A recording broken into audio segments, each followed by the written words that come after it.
And I think she thought she was doing us a favor, like she was going to help us understand how bad it was in the classroom. And there were a lot of brilliant, amazing students in that room. Every one of them was brilliant and amazing and had tremendous potential. And as I went through college, I just got more and more involved in volunteering, running after school programs, ran a summer camp in a public housing development in Boston where I lived for the summer. And I just fell in love with trying to do for other kids what teachers had done for me, and decided that I would become a teacher. And I still went to law school at one point, but just have always been in education and just am incredibly passionate about what schools can be for kids. Well, how fortunate America has been that you chose to do that, so thank you. Now let's talk a little bit about policy. America, for decades, has not seen its children as children. They have been commodities, they have been pawns, whether it was to try to desegregate America or to get contracts for services. So that's a part of the problem, I think. So we're talking about turning a really big ship. What is the very first thing that has to happen for us to change the mindset of America so that we can actually see the education of our children as the basis for all else that happens for America to succeed? Well, I think in some ways, most fundamentally, we have to see the fate of our own child as bound up with the fate of other people's children. Right? That we have to know that how your kid is going to do is going to depend on the kid in the highest need neighborhood in Detroit, the kid in the most challenged rural district in Michigan, the kid who lives on a Native American reservation in South Dakota, the kid who's growing up in El Paso near the border, right? All of our kids' fates are bound up together.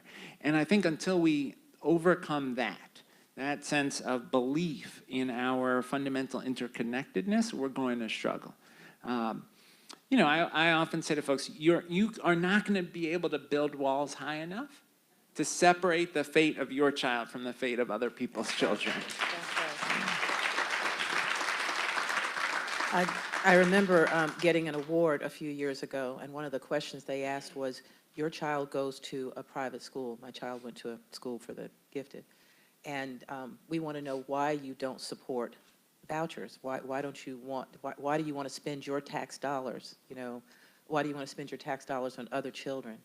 And I said, my dollars, my extra dollars that I make, they're for my child. The tax dollars are for my other children because they're all going to be working in the same place. And it was almost as if that was something foreign, like people don't think about that. So that leads to my next question, because what I've seen as a journalist is every year, and Chastity can attest to this, we would write these stories about how Michigan was either last or near the bottom on test scores, on any other measure of how we're doing. And of course, since we don't see our children as children, we weren't embarrassed. But we would do that over and over. And for the 10th year in a row, 90% of third graders in the Detroit public school system don't read at grade level. And we write that story, like, okay, there's some more new, without doing anything. So I guess my question is, why aren't we embarrassed? Well, I mean, let me, it's not a softball question, right? That's every night I go to bed thinking about exactly that question. So two thoughts. One is, Amber talked about her journey and her cousin's journey and talked about the notion that the difference between them couldn't be boiled down to hard work. And I do think that is a part of the problem, sort of a mythology that folks who have got there all by themselves and folks who don't have aren't trying hard enough. And that mythology drives public policy, as opposed to acknowledging, as Amber did in sharing her story and her cousin's story, that so much is about luck and circumstance. And so we've got to overcome that. And the second, and maybe this is harder, when you walk through this museum, we have to see what is happening to children of color, in particular in our country, as an extension of what you see in this museum. Right? That folks were brought here on ships, in chains, stacked on top of each other. That's what you see in the museum. What you see in the museum is lynchings where the whole community would come out like it was a picnic. Families to watch the lynching. Where we are as a society is an extension of that. And that's uncomfortable. It's uncomfortable for us to talk about our history around particularly issues of race in this country. And because we won't talk about it, we act like things are the way they are by happenstance, that it's happenstance that African American students are more than 3 times as likely to be suspended from school as white students. Like, oh, that just happened. As opposed to acknowledging that that is a byproduct of systemic problems that then we need to address as a country. And thank you. And that willingness to have the hard conversation that requires leadership, and we need more from our leaders. I have a book out now. You know, when you're an author, you always mention the book. It's called The Burden, and it's about African Americans and the enduring impact of slavery. And one of the things I say is that slavery didn't end. It just moved into the courtrooms and classrooms and boardrooms and courtrooms of America. One of the things that I asked at a Mackinac policy conference that we have of business leaders here last year, and you spoke there before, I asked the superintendent, Dr. Vitti, who will be with us later, why is it that the largest public school system in the state, which is majority black, does not get what it needs? It's that elephant in the room that everybody sort of knows the answer, but nobody wants to say out loud. And he and the mayor both said it was because they are children of color. And he turned to that room of business people and said, these children want the same thing that your children get. Their parents want what you want for your children. And the business leaders in the rooms, it seemed to resonate with them. It seemed to make a difference. So I don't know. I was really thrilled when the last panel talked about how we may be at a moment where people are ready to pay attention. I'm trying not to be a pessimist. I hope they're right. But I guess the question I have, and it's not just for Michigan, because you know the country, why is it that CEOs and companies and the people who run things that require people to work don't understand that the unemployment rate and the problem they have finding people for jobs originated with kids dropping out of school 10 years ago and 11 years ago and 12 years ago when you didn't teach them then, and now you're asking why they're not working now? Do they need an interpreter, or how do you make them understand that? Yeah. So a few thoughts. One is, I think there is a growing realization in the business community, and it's a good byproduct of the economic growth that we've seen, since the last downturn. Folks are struggling to find the workforce they need, and there is a realization that to get the workforce they need, we've got to improve our education system. So I think there is that growing realization. I'm hopeful about that. There is, I will say, in sort of, this doesn't mean you shouldn't be invested in improvement, but it does mean we have to acknowledge the challenge. I think there is a fair critique from some business leaders that if we put more money in, we're not convinced it's going to turn into better outcomes. And if we bet on our schools, we're not convinced that we will get what we need. And some of that critique is fair. As you look around the country, there are places where we have spent money on things that haven't been high value, where folks haven't been serious about evidence. Right? I think in most sectors, if you said, and this came up on the panel about what we know about reading and teaching reading. In most sectors of the economy, if you said, we have 30 years of evidence that X approach leads to outstanding outcomes and Y approach leads to disastrous outcomes, in most sectors of the economy, most people would ultimately choose X approach because outstanding seems better than disastrous.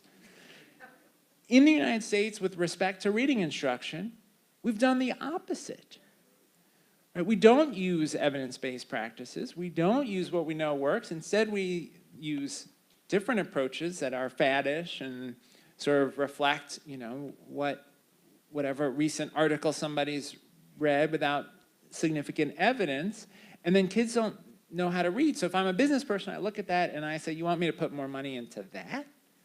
And so I think there is a need for the education sector to acknowledge that we have work to do to convince people about the return on investment. The last point I make is We also do a better job connecting what kids do in school to what employment might look like.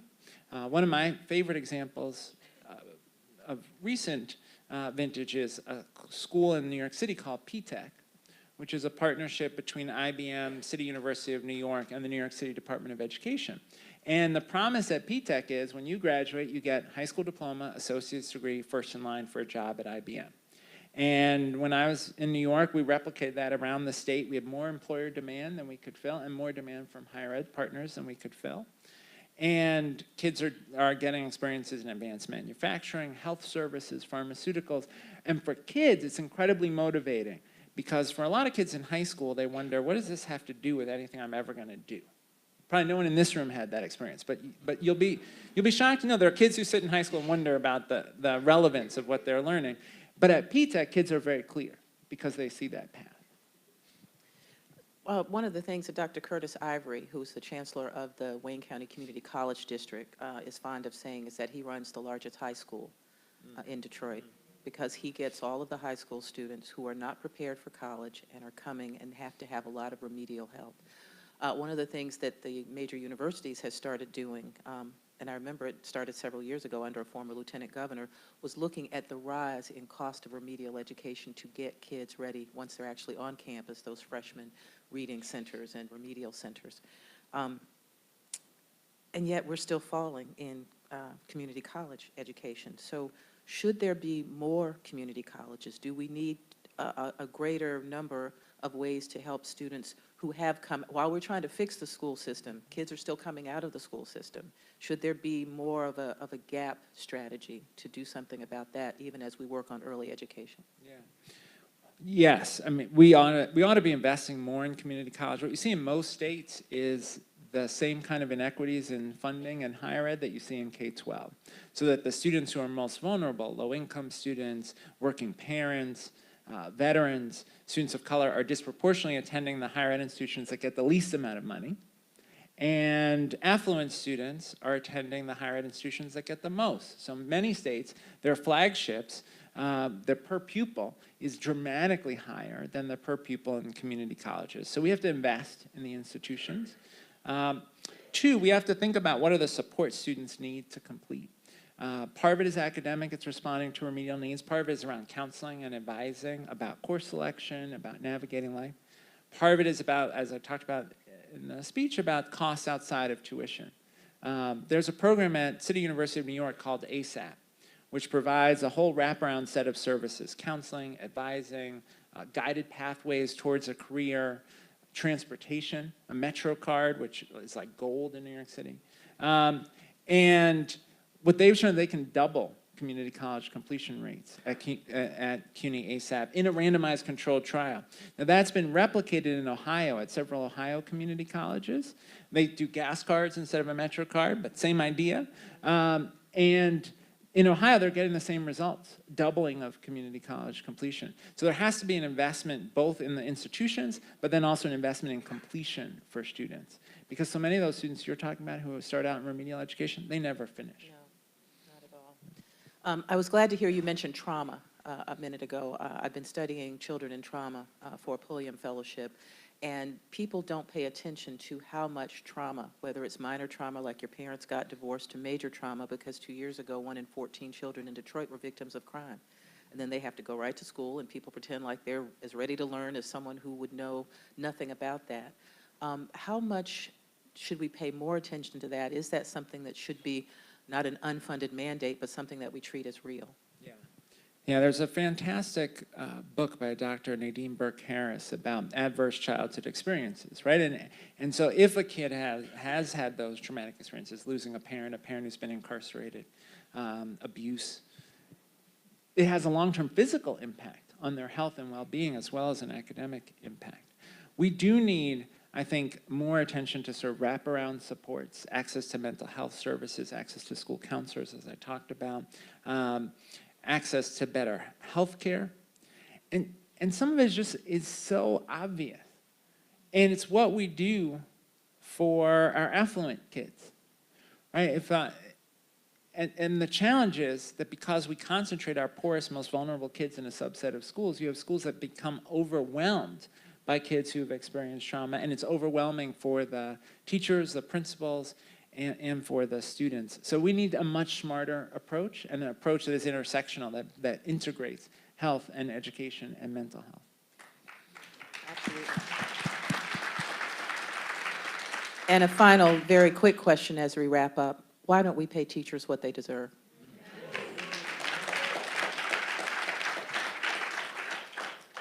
Well, in a lot of ways, it's cultural. If you go to Singapore, what you find in a place like Singapore is if you talk to military leaders, politicians, business leaders, everybody will say teachers are the most important professionals in our society. And they pay teachers accordingly. They invest in teacher preparation. If you become a teacher in Singapore, teacher preparation is paid for.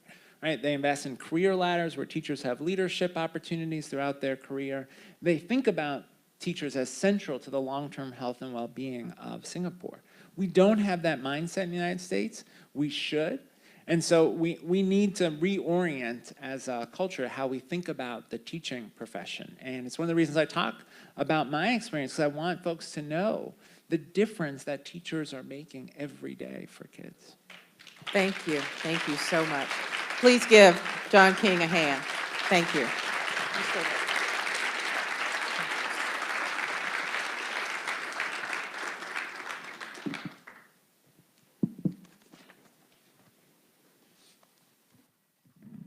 I have 2 mics.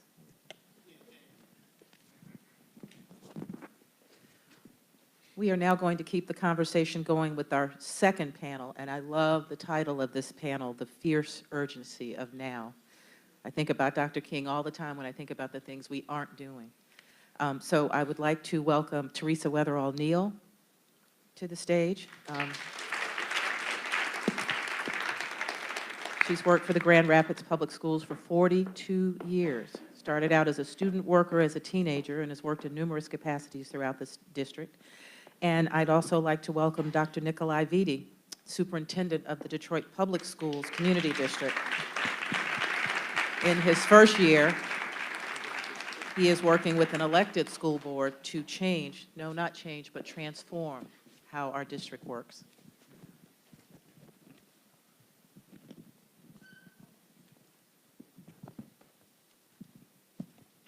Hello, how are you? Good. Well, this is a power panel, and I want to repeat just one of the questions that I asked of Mr. King, and it has to do with what needs to happen in a big way to change what we have sort of sat and watched for the past 50 years. We know what the problems are. We talk about them every year. We write news stories about them every year. We have studies about them every year, and then we wait until the next year to talk about it again. What needs to change first, literally, for this to become our new reality? So if I could start, I think 2 things. One, we need to stop blaming each other. I think that we have gotten so focused on small issues and placing blame, whether it's a charter, a public, a non-public, a union, a non-union, teachers versus administrators, parents versus school systems. I think we need to stop that conversation. I think that's the wrong conversation. Because while we're fighting each other, there are people running off really with the prize. And so our students are suffering. I think that's one. I think the second thing that we need to change is our ability to see those children that we are so blessed to serve, right, differently than we see our own. Both of my grandchildren attend the core urban schools in Grand Rapids Public Schools, right? So I know if they're getting it, everyone else is. Right? So how do we do that? How do we truly, truly put our most valued treasures in the very schools we're talking about?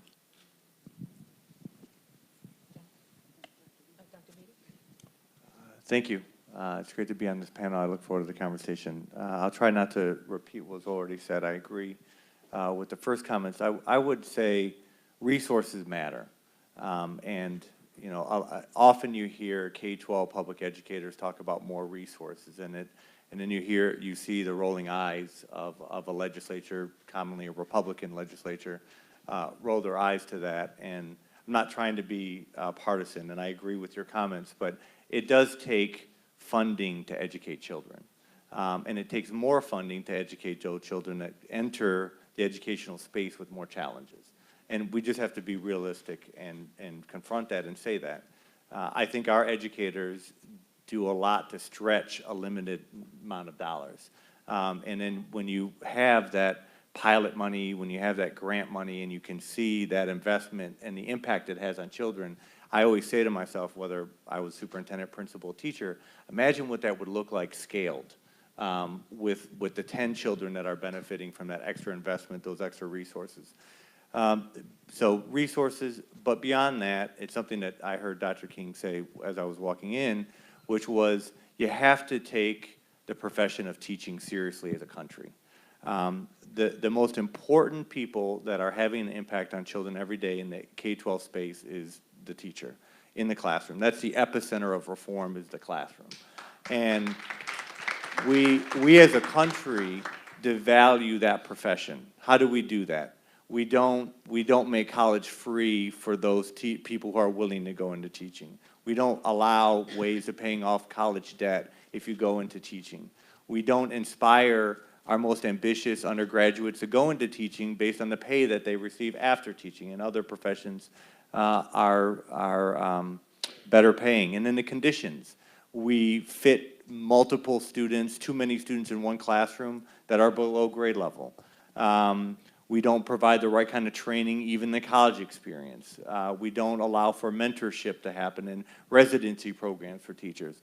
You know, if we have the ability as a country, and although it's privately funded, to ensure that doctors have time and space to learn how to do surgery, where they shadow a master surgeon. They have space to ask questions and make mistakes. If we can do that for a surgeon, and we know how important that is, what's more important than teaching a child how to read? So why don't we apply that same model to those individuals that are going to teaching? So I'll focus on that as far as big picture, is if we got the teaching profession right, and there are so many talented people that are already doing it, but it's in isolation. It's not scaled. And if one investment was made is encourage the next generation of our most ambitious, talented undergraduates to go into teaching, you would see the impact, because children are gifted and talented. They just need to be inspired to show that work, and that happens through great teachers. And we all can testify and remember that great teacher. But now take that one teacher and take that teacher from kindergarten all the way to 12th grade at scale, and imagine what our children would do then.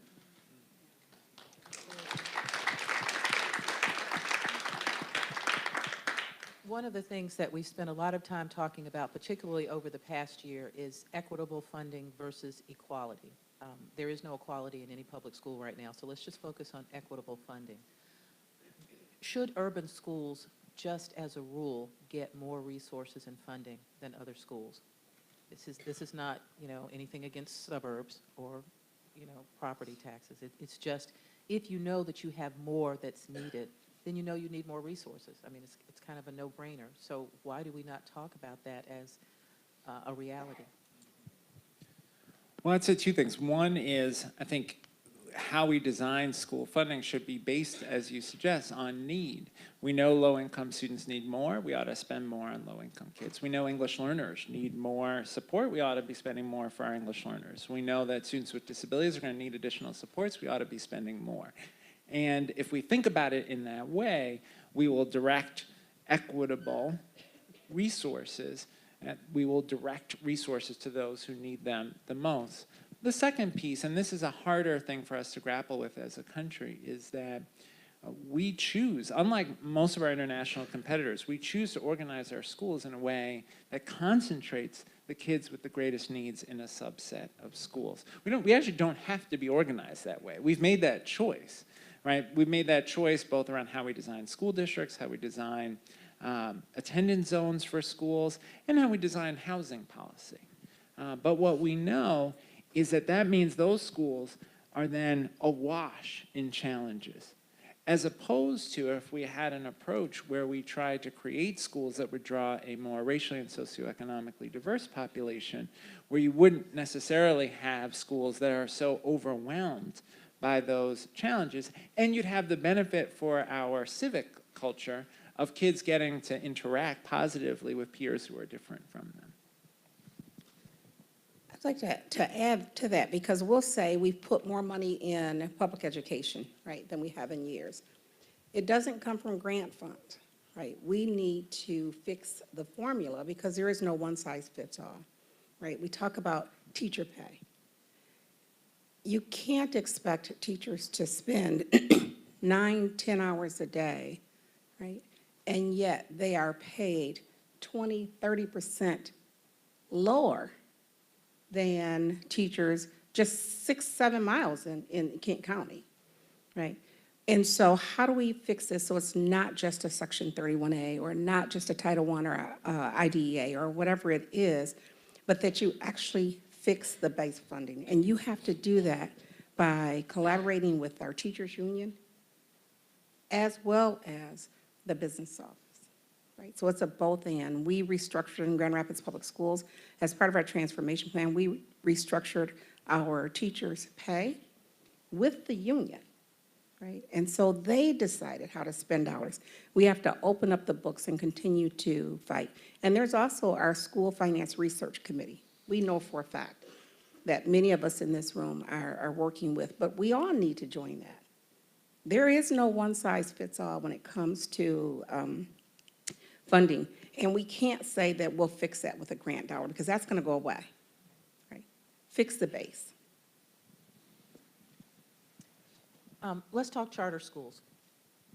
So when you're looking for innovation, you're looking for some way to make things better, and someone like Albert Shankar says, well, let's just have some schools of choice and try to give parents something different. Charter schools were designed initially, ideally, as a way to provide competition, as a way to elevate public schools so they would rise to do what charter schools would do. And as we know, not all charter schools made the grade. Not all charter schools did that. But as we're moving forward and as we're continuing to talk about improvement, is one of those routes to improvement continued charter schools? And if so, what needs to make them better so that they can achieve what they were supposed to achieve? Yes, I'll start with you. Every panel, I can't avoid the charter question. If we just want to get it right for 50,000 students in DPSCD. But I think you have to obviously talk about this issue. I think, you know, the charter movement across the country varied depending on the state, and that had to do with the right policy at the state level. So, you know, there are good charters throughout the country. There are good charters in Michigan. There are good charters in Detroit.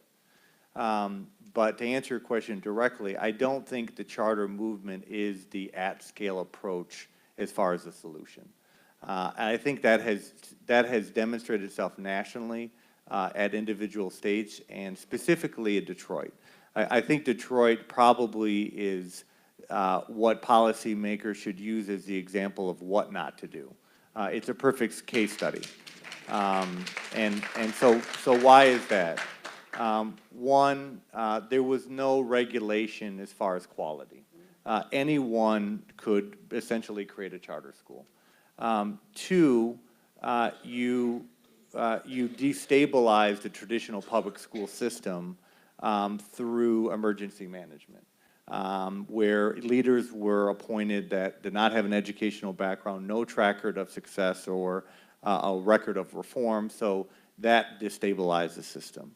The lack of quality control led parents that are legitimately frustrated. They want more for their children, and they're not seeing it happening in the traditional public school system, so the grass is greener on the other side. They jump the fence and realize in some instances it was better, most instances it's the same, in other instances it's worse. So you just destabilize a city that is already going through trauma of loss of jobs, loss of city revenue, loss of city resources. So you're destabilizing the family, the community, and now you've destabilized the schooling process and system. The other thing that went wrong is there's not much local control with city charters. Charters are authorized outside of Detroit. Detroiters are not on, for the most part, charter boards.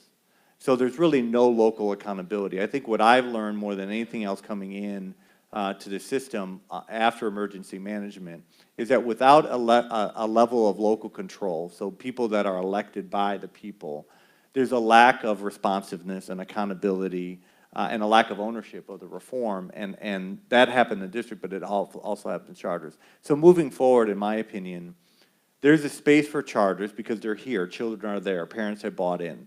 We don't need to destabilize it anymore, but we need to create uniform accountability for district schools and charter schools moving forward to say, if you're not improving, what are you going to do things differently? The inputs lead to better outputs, and if you're not willing to do that and you're still not doing things differently, you got to shut down. And more importantly, moving forward, you can't authorize charters based on a lack of a track record. We cannot experiment with children, and we have been experimenting with children, and they have suffered because of it. That's right.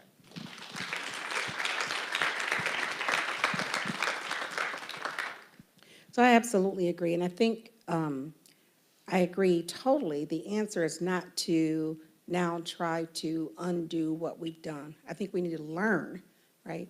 In Kent County, we have over 15,000 children in charter schools. They've chosen that. And so now how do we begin to not only hold them accountable, but that's more than just language. When you say hold people accountable, what does the training for teachers look like? What does the pay for teachers look like? I mean, there's this constant churn of people coming and going. That isn't good for kids. And so how do we now work together to begin to fix what we've created? Again, this pitting one against the other with resources. Absolutely, we have legacy costs, right, in public schools. And so when you give dollar for dollar, it isn't the same because we're paying the legacy cost. And so what does the dollar amount really look like when you're talking about an institution that started 20 years ago and one that's been around for 200-300 years, right? I think that we need to get in a room and just really start to look at what are some of these real issues, right? It's bigger than this. I would just add there are states that can be an example. I mean, to go back to the example of Massachusetts, Massachusetts has a very strong, high-performing charter sector. They did the things that Superintendent Vitti described, right? They set a high bar to get a charter. They have rigorous oversight. They're willing to close low-performing schools. New York State has rigorous charter oversight. Some of the charters in New York City are among the highest-performing charters in the country. Again, it's because of what is in state law. And, you know, Ed Trust Midwest for a decade now has been documenting the reality that Michigan has a very weak charter law and has weak charter oversight, and kids are paying the consequences of that. Can I add one more thing? Absolutely. And I think it's important for the audience and those that may be listening, is in Detroit, just like a lot of urban centers, you have a lot of transiency. But in Detroit, it's even more profound, where we're seeing in some schools over 30% of students moving from one school to the other. And one of the one of the reasons for that is this, this Wild West approach to choice, where parents even, when they're having their children, it becomes, well, I have a challenge with this teacher, so I'm going to move my child to another school, or my child should have been disciplined for an issue and is moving to another school. That just creates more instability within the community, and that negatively impacts the child. I would also say, let's use actual data to have this conversation in Detroit. We've had scaled charter reform. 50,000 students in Detroit are in charters, about 50,000 are in DPSED. So over the past decade, we've had this idea of scaled reform, and we haven't seen much difference. There are individual charters that do better than traditional public schools. There are traditional public schools that do better than individual charters. In the aggregate, there's not much difference statistically between the two as far as performing at grade level. So I think the conversation of that is the silver bullet has now been debunked. So let's move forward. Let's support the good schools in both systems and expand that. And let's try to create more stability in the city so children can have what we think of as a traditional education. Earlier you mentioned blame, the blame game, where different people blame different factors or One of the things that's true, not just in Detroit, but I focus a lot on Detroit because that's where all of my kids are. People like to blame parents. I get letters every week as a columnist from folks saying, I don't want to support DPS because the parents are not doing what they should do, or and what they don't hear themselves saying is, I don't care about those children because their parents aren't doing what they should do, when, quite frankly, I know and meet these parents who adore their children, want great things for their children, are working 3 jobs to make sure their children are having food, and so they may not be able to go to a parent-teacher conference all the time, or they may not be able to do these other things that they're trying to do. I know in Detroit, you have everything from parent academies, which are awesome, to the Detroit Parent Network, which does some things. But the bottom line is, there's still a greater need. If we're talking about moving forward and changing the paradigm and changing how we help families, Detroit education, just like in other urban districts, has to be different. So how do we get to the point where something like wraparound services, I even hate that phrase, sorry, is not optional, but is something seen as necessary to make sure those kids get the same education as other kids? One, it goes back to funding, right? And so, so I started in Grand Rapids about 17 years ago, the whole idea of bringing the community in. And I think that onus is on the community and not on the children. Parents do want what's best for their kids. I've been in the system a long time, right? I'm a product of Grand Rapids Public Schools, 10 brothers and sisters. We're all educated. My parents didn't have an education, a formal college education, but they did care. But my mother couldn't walk up to the school, right? And so I think if we start again just assuming, right, that these parents want what's best, we look at this differently. But I also think that leadership is important, right? So it depends on who we put in these seats. It depends on the superintendent. You have to look at the data. When you see that these children are being put out for small reasons, disaggregate that data, right? Look at the classroom. Is it happening in research? You need to call parents with information, but don't call them every day with blame. Or as kids say, my mother don't pick up when it's 819, right? Parents don't want to hear that every day. But until we begin to look at the data and do something about it and call and say, you know what, good job, right? Your child, then we can begin to turn this around, but assuming that it's good. In Grand Rapids, we've partnered, we have Parent University. Over 13,000 parents have taken classes. They've chosen which classes we should offer. Parents do want what's best, right? And it isn't measured by parent-teacher conference, sorry. It just really isn't measured by things like that. 2 things. One is, I don't think we can put this all just on schools. That's right. There's a question of what we're doing as a community. If you work 3 jobs, you shouldn't be struggling to pay your bills. That's right. But we have people in that situation. We have people who are making the choice between their prescriptions and food. Right? That's about how we organize our broader society, and of course that has consequences in schools. So I think we have to have a broader strategy about how do we make people's lives better in the community, and schools will benefit from that, kids will benefit from that. So I worry sometimes that people imagine the school doing everything and we'll just ignore the other problems in our society, and we have to tackle those. The second piece about schools is we really should follow the evidence. There's a shocking study done at Johns Hopkins University. They found that if students can't see the board or read the book, they do worse in school. Shocking, I know. And then they had an intervention. They did vision screening, and kids who needed glasses got them. They assessed performance, and they found, again, quite shocking. If you can see the board or read the book, you do better in school. And so I make light of the study, not because it wasn't a rigorous and good study, but because it's so absurd that we don't act on that evidence. But there are kids today in classrooms in this city and throughout the country who are failing in school because they literally can't see the board or read the book. It doesn't have to be that way. And so we ought to follow the evidence and provide kids the supports they need so they can be successful. So just to build off that point, the example of the glasses, we can apply that to mental health. We can apply that to being hungry. So completely agree, these are socioeconomic challenges, many of which are linked to a history of racism in this country that still have not been addressed, and all of that manifests in our children that come to school every day. And then based on your political ideology, you frame an argument to say, well, the schools are failing children. Therefore, we're going to defund the initiative, which is K-12 education.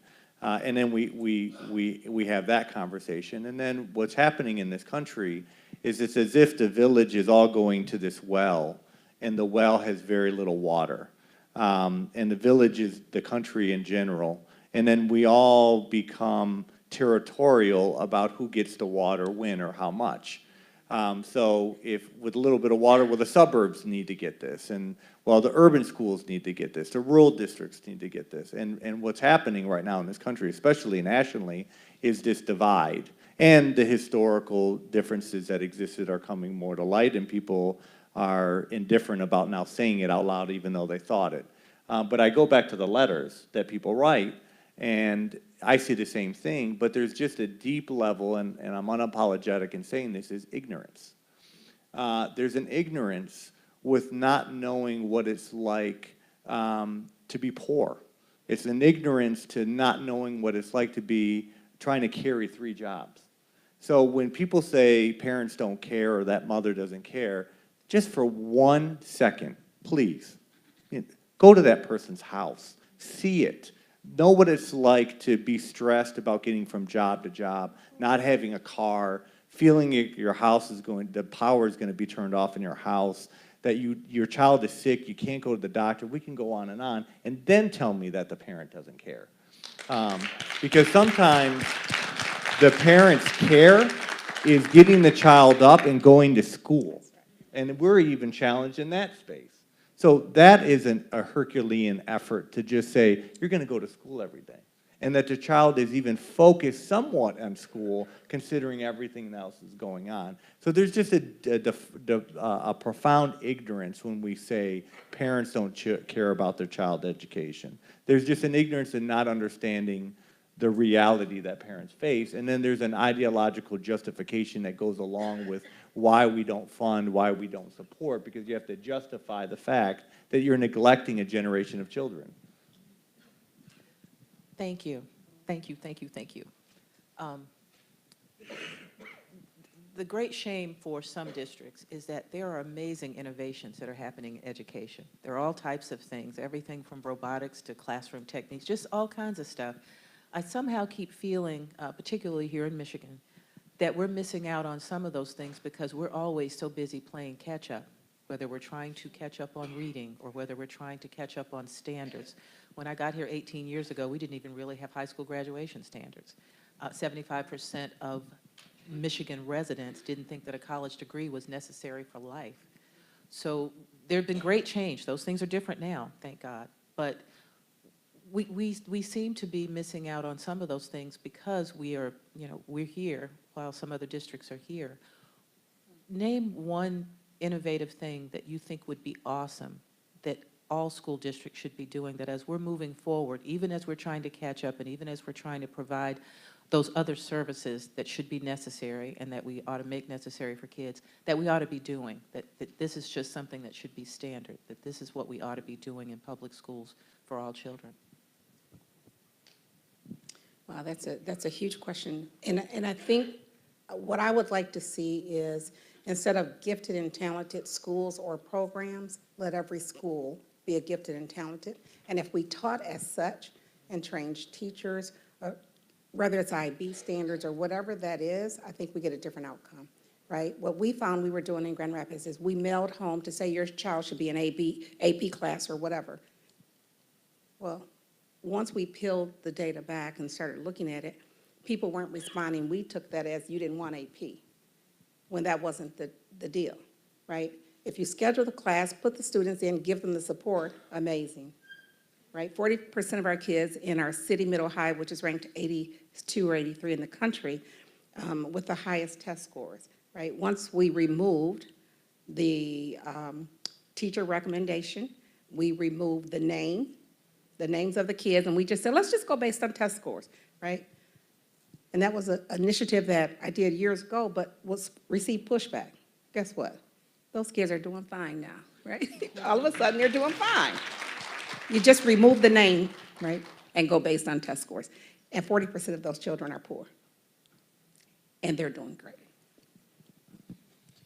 Quality pre-K for 3-year-olds and 4-year-olds, right? If we create that strong foundation for kids, it's not just an academic foundation, but it's also a socio-emotional foundation. We will see the long-term benefit, not only in their K-12 performance, but in their success in college and careers. So I struggle with your question a little bit because everything has become about what is innovative, what is new. And I just, there's, whether we're talking about research, whether we're talking about what practitioners see works, let's just go back to doing what we need to do to create a K-12 experience where we treat children as children. And I know that sounds simplistic, but we don't. From recognizing that everyone is not going to get it the first time it's taught, right? Whether, especially with reading. Reading is a profound process for the brain that human beings have only been doing for a short part of time of our existence. And not everyone's going to get it at the right time, so how do you create different pathways? How do you use multisensory approaches to teaching reading?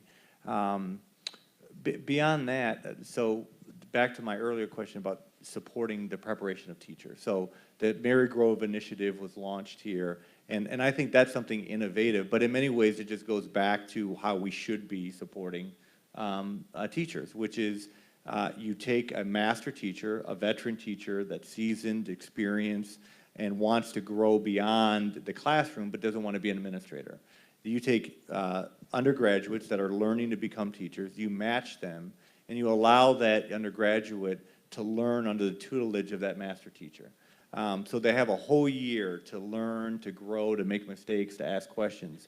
I think that is going to be one of the most important initiatives that need to be scaled as we rebuild the district. We have to create a pipeline of teachers that are properly trained and supported and valued to go into the profession.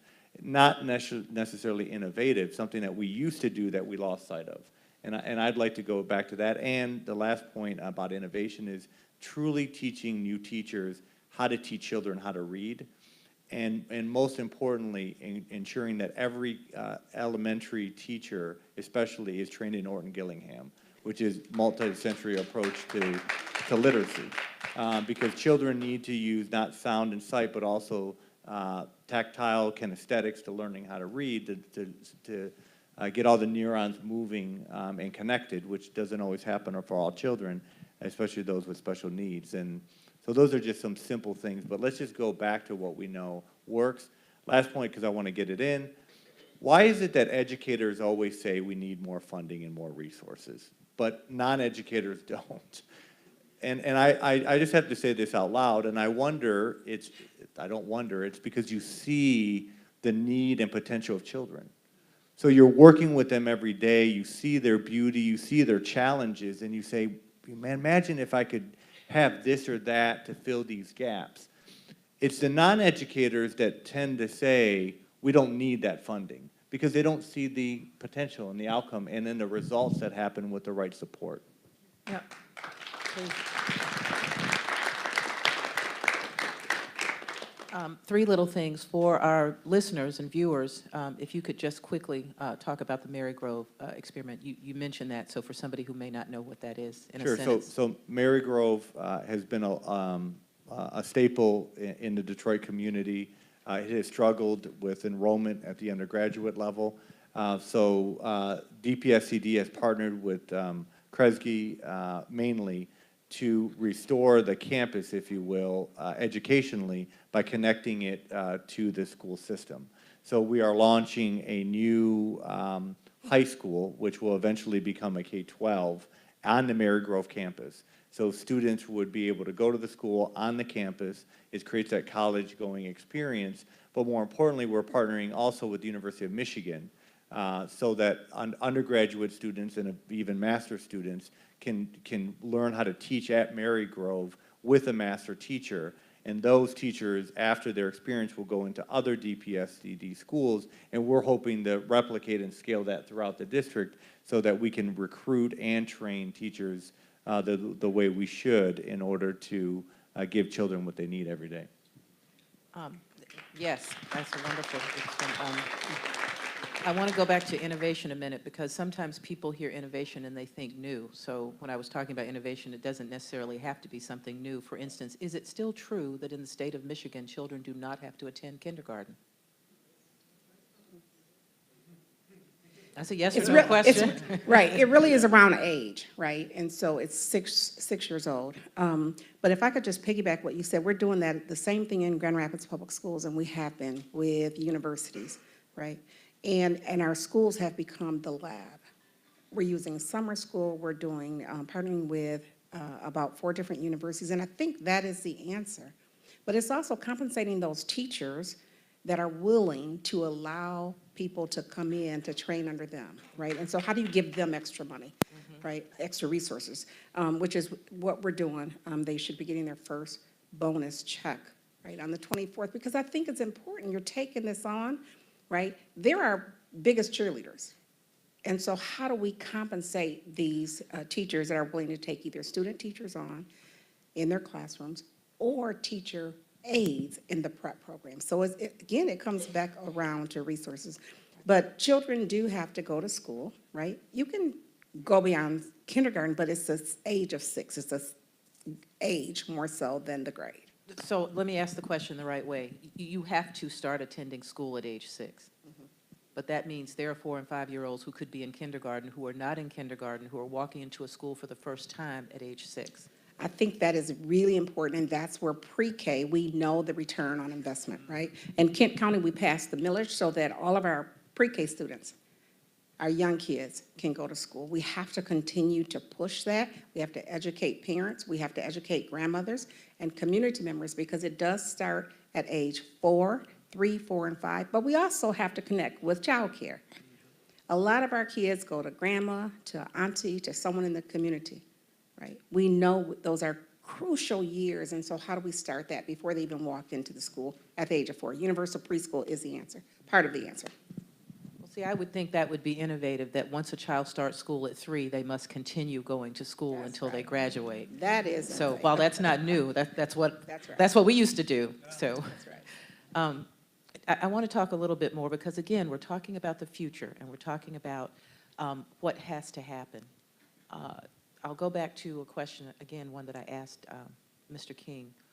What is the one thing that you would do, whether it's your district or whether it's for the American public school system, that would create monumental change so we can get people on the right mindset to treat our children like children and to teach them the way they need to be taught?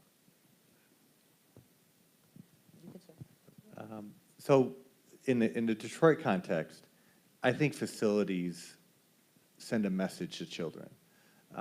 And so when children are walking into schools where they see peeled paint, where they see tiles that are warped, when it is warm outside and we have to cancel school because it's 100 degrees or hotter in some classrooms, that immediately sends a message to children who know that there are other schools throughout the state of Michigan and the country that are better. So a real simple way, we've talked about the core around teachers, and I didn't add leaders to that as well, but facilities matter. And for those who say it doesn't, you're probably going to school every day in a nice building. And so we have no way right now as a district to address this problem. And that's hard for me to say as a leader, because my responsibility is to find the problem and problem solve. And so this is challenging based on the fact that we're paying billions of dollars of debt from the old DPS, mainly from an entity that was not locally controlled. So I would say something that we have to address long-term is the facilities.